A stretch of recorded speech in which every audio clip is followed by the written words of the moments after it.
छतरपुर में पूजा वाले घी में चर्बी की मिलावट की शिकायत पर जांच करने पहुंची टीम। रामजी दूध डेयरी के सैंपल प्राथमिक तौर पर हुए फेल। खाद्य एवं औषधि विभाग की टीम ने लिए सैंपल। भोपाल की लैब में सैंपलों की होगी जांच। पूजा वाले घी में चर्बी की मिलावट होने की ग्राहकों ने की थी शिकायत।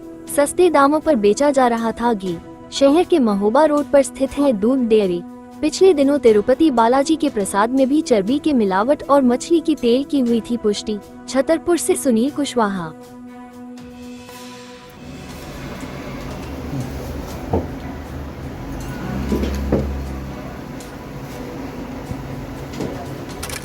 ये मोबाइल वैन आती है तो उसके द्वारा प्रारंभिक जांच की जाती है। उस प्रारंभिक जांच में अगर मान लेते हैं कोई खाद्य पदार्थ मिलावटी पाया जाता है तो फिर उसका लीगल नमूना लिया जाता है।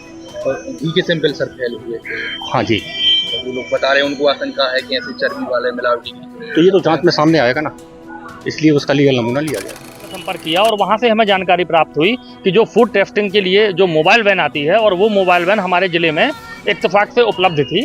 उस वैन का प्रयोग करते हुए हमारे ग्राहक के द्वारा 10 रुपये की रसीद कटा करके उसमें सैंपल की जांच कराई गई और उस जांच में ये सैंपल फेल पाया गया।